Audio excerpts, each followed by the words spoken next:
The headline detonated like a bomb in Times Square. Jay-Z accused of raping 13-year-old girl at 2000 VMA afterparty with Sean Combs. It was October 2024, and a lawsuit, initially aimed at Sean "Diddy" Combs, had been amended to name Sean Carter, Jay-Z, the untouchable hip-hop mogul, as a co-defendant. The accuser, Jane Doe, now a mother in her late 30s living in Alabama, claimed the assault happened in a sprawling Manhattan mansion after the MTV Video Music Awards, a night drenched in fame and excess. Jay-Z didn't just deny it, he came out swinging, branding the suit a blackmail attempt by a lawyer gunning for a quick payout.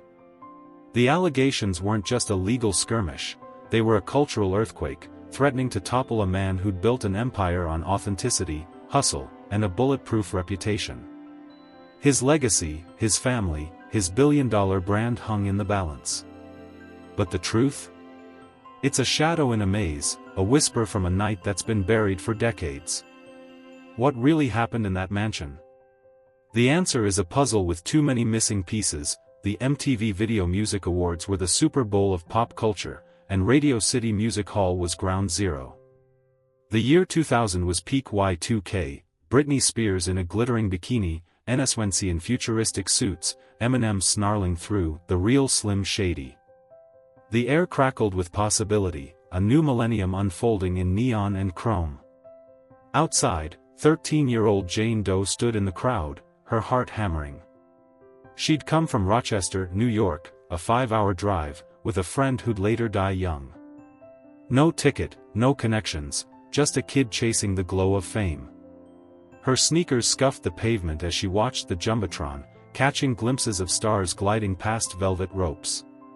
She was invisible in the chaos, a speck in a sea of screaming fans. A black limousine slid up to the curb, its tinted windows mirroring the flashing lights. The driver, a man in his 40s with a voice like velvet, leaned out. "You look like you belong somewhere better," he said, his eyes scanning her. "I work for Diddy. He's throwing a party. He likes young girls. You're exactly what he's looking for." Jane's stomach twisted, a warning she ignored.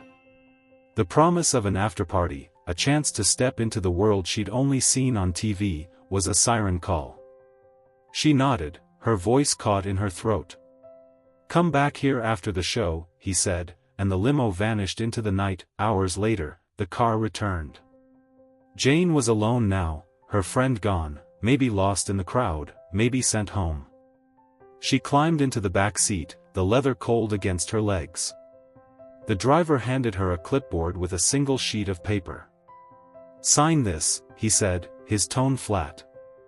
She didn't read it, didn't know to. It was a non-disclosure agreement, she'd later claim, though she never got a copy. The limo wove through Manhattan's glittering streets, past skyscrapers and honking cabs, until it reached a white mansion with a gated U-shaped driveway. Music thudded from inside, a bassline that shook the ground. The air smelled of weed, perfume, and money. Jane stepped into a world she didn't belong in. The mansion was a palace of excess, chandeliers dripping with crystal, marble floors gleaming under strobe lights, celebrities lounging like royalty. She thought she saw Fred Durst, maybe Benji Madden, though their presence would later be questioned. A glass table in the corner was dusted with cocaine, white lines laid out like a map. Waiters in crisp uniforms circled with trays of drinks, their smiles practiced. Jane, in her jeans and faded t-shirt, felt like an intruder. A server, a woman with sharp cheekbones, offered her a reddish-yellow cocktail. "It's just juice," she said, winking. Jane took a sip, cranberry, orange, and something bitter that burned her throat. Within minutes, her head swam. The room tilted, faces blurring into streaks of color. "I need to lie down," she mumbled, her voice sounding far away. She stumbled down a hallway, pushing past velvet curtains, until she found an empty bedroom. The room was dark, the bed soft under her weight.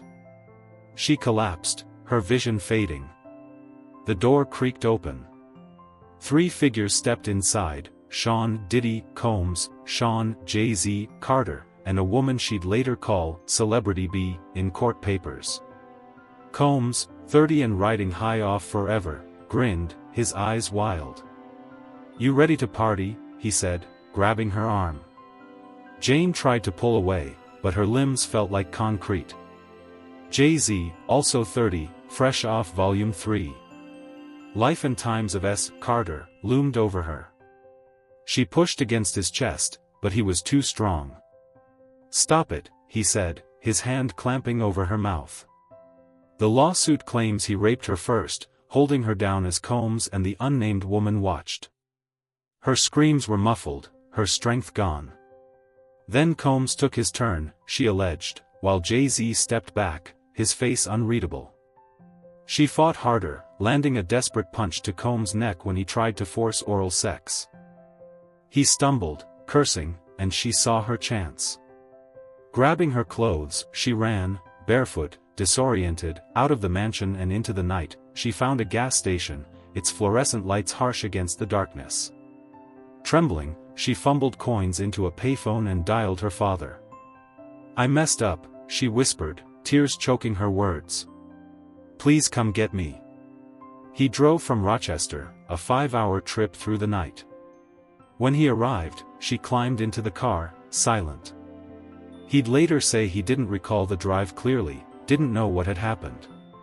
She couldn't bring herself to tell him, not then, not ever. The lawsuit landed like a missile.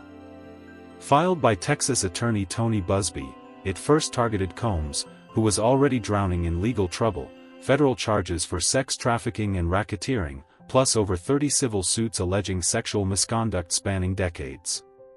Jane Doe, now a mother in Alabama, claimed the 2000 assault left her with PTSD, depression, and a life shadowed by trauma. In December, she amended the suit to name Jay-Z as the celebrity from her original filing.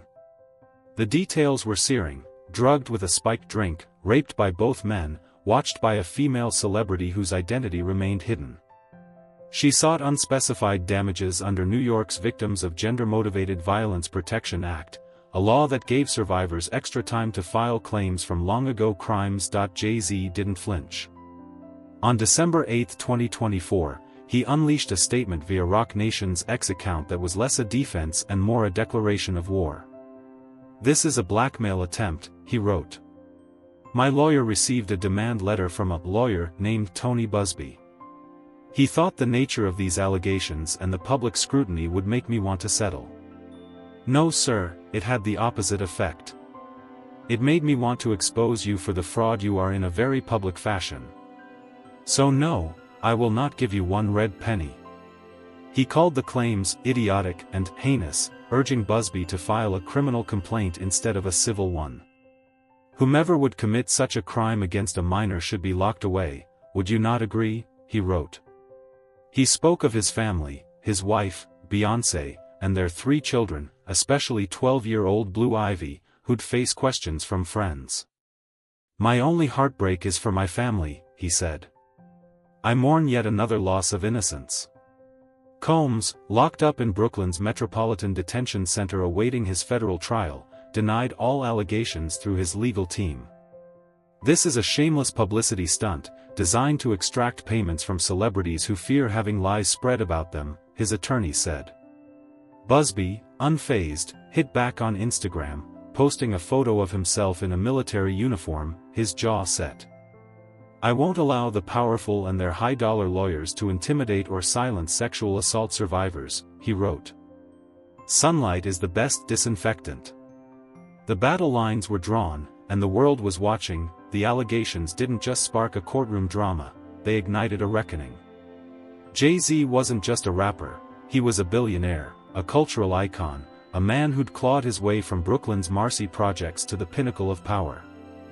Rockefeller Records, Roc Nation, Tidal, his stake in Armand de Brignac Champagne, his marriage to Beyoncé, it was a narrative of triumph, a blueprint for the American dream.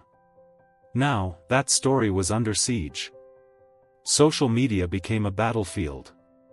Fans split into camps, some called Jane Doe a liar, pointing to her anonymity and Busby's aggressive tactics, others demanded accountability, citing Combs' mounting scandals as evidence of a rotten core in hip-hop's elite. Hashtags like hashtag #BelieveJaneDoe and hashtag JayZ clashed, trending for days. X posts racked up millions of views, with users dissecting every detail: Jane Doe's story, Jay-Z's response, Busby's motives. Busby's track record didn't help his case. The Houston lawyer had filed over 20 lawsuits against Combs, using a hotline, Instagram ads, and press conferences to drum up clients. He styled himself a champion of victims, but critics called him a showman, more interested in headlines than justice. In November 2024, an anonymous celebrity, widely believed to be Jay-Z, sued Busby for extortion, claiming he'd threatened wildly false allegations to force a settlement. Busby denied it, saying his letter to Jay-Z only proposed confidential mediation. "If you claim you did nothing wrong, why hide?" he taunted on Instagram, leaning into the fight. Jane Doe's story faced its own scrutiny. In a December 13, 2024, NBC interview, she admitted mistakes in her account. She'd claimed to speak with Benji Madden at the party, but Good Charlotte's tour schedule placed them in the Midwest that night. Her father couldn't confirm the drive to pick her up, his memory fuzzy after 24 years. Her friend, who allegedly drove her to the VMAs, had died, leaving no one to back her up. "Not all the facts are clear," she said, her voice trembling. "I was 13. Who was gonna believe me against two of the biggest celebrities in the world?" Her anonymity, meant to protect her, became a lightning rod. Jay-Z's fans called it proof of a scam. Her supporters said it was a shield against retaliation. Jay-Z's lawyer, Alex Spiro, smelled blood. On December 18, he filed a motion to dismiss the suit or force Jane Doe to reveal her identity, calling her story inconsistent and impossible. He argued her anonymity was a weapon for extortion, not a path to justice. "The plaintiff's tale unravels under scrutiny," Spiro wrote in court filings. "No credible evidence supports her claims, and her contradictions undermine her case." Busby fired back, accusing Jay-Z of bullying a survivor and orchestrating a conspiracy of harassment against his law firm. He claimed Spiro's team had dug into his personal life, even contacting his ex-wife. "This is what the powerful do," Busby told reporters. "They attack the messenger to silence the truth." The courtroom became a theater of strategy. Busby leaned on New York's Victims of Gender-Motivated Violence Protection Act, which allowed survivors to file civil suits years after the statute of limitations for criminal charges had expired. The law, extended in 2020, was a lifeline for those silenced by fear or power. Jane Doe's suit hinged on it, alleging the assault caused lifelong trauma, PTSD, depression, trust issues that fractured relationships. Her filing painted a vivid picture: the spiked drink, the bedroom, the assault, the escape. But it lacked hard evidence: no police report from 2000, no medical records, no witnesses who could confirm her presence at the party. Jay-Z's defense was surgical. Spiro hammered the inconsistencies: the Benji Madden claim, the father's hazy memory, the dead friend.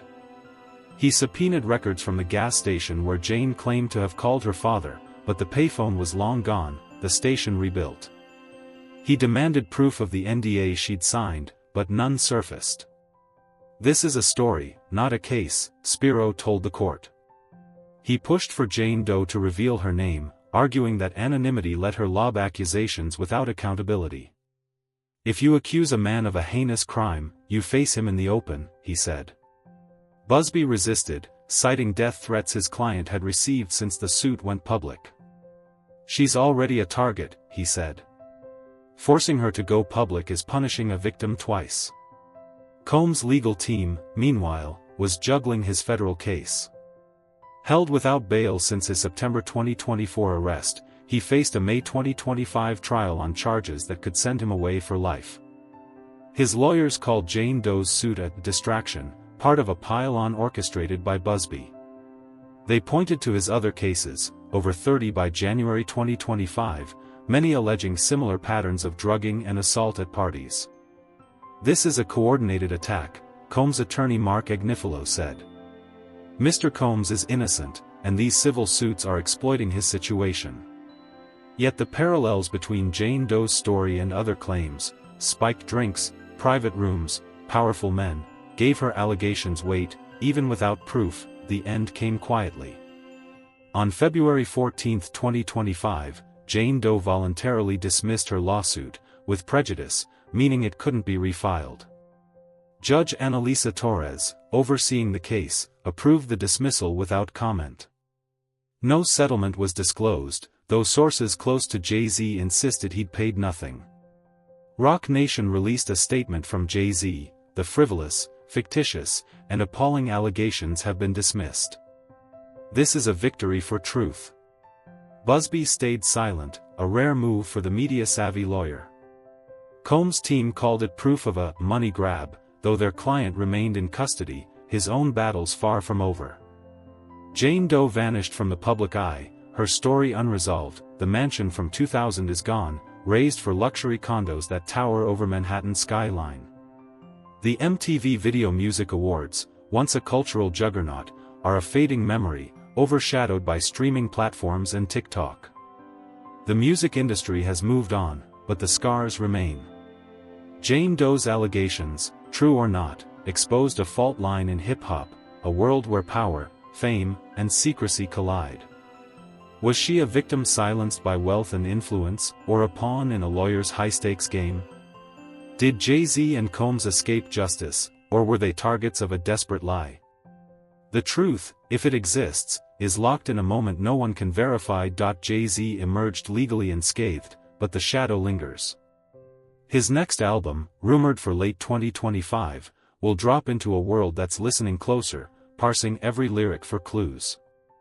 His marriage to Beyoncé, a fortress of mutual ambition, faces new scrutiny. Blue Ivy, now a teenager, navigates a world where her father's name is both a crown and a target. Combs' trial, set for May 2025, looms over the industry, a reckoning for an era of excess. And somewhere in Alabama, a woman carries a story she can't prove, and can't forget. Hip-hop, born in the streets and now a global force, is at a crossroads. The allegations against Jay-Z and Combs aren't just about one night, they're about a culture that's long danced on the edge of accountability. Fans, artists, and executives are asking, what happens when the beat stops? For now, the music plays on, but it's a different song. The dust settled, but the ground still trembled. Jane Doe's lawsuit against Jay-Z and Sean Combs was gone, dismissed on February 14, 2025, with no chance of revival. Yet the echoes of her accusations reverberated, a haunting refrain in a world that couldn't look away. Jay-Z, the man who'd turned street hustle into a billion-dollar empire, stood taller in the public eye, his victory statement sharp and unapologetic. The truth won, he declared via Roc Nation's X account. But truth is slippery, and the court of public opinion doesn't follow legal rules. For every fan who hailed his exoneration, another questioned the silence of a woman who'd vanished, her story buried under the weight of power and doubt. In Alabama, Jane Doe retreated into anonymity, her life a tightly guarded secret. She'd spoken once, in that December 2024 NBC interview, her voice cracking as she admitted gaps in her memory. "I was 13, she'd said, a kid in a world I didn't understand." Now, she was a ghost, her social media accounts, if she had any, locked or deleted. Sources close to her lawyer, Tony Busby, whispered she'd received threats, vicious messages flooding her inbox after the suit went public. "She's done fighting," one insider told the Washington Post. She wanted justice, not a war. Busby, the brash attorney who'd taken on Titans, stayed uncharacteristically quiet. His Instagram, once a megaphone for survivor advocacy, went dark on the case.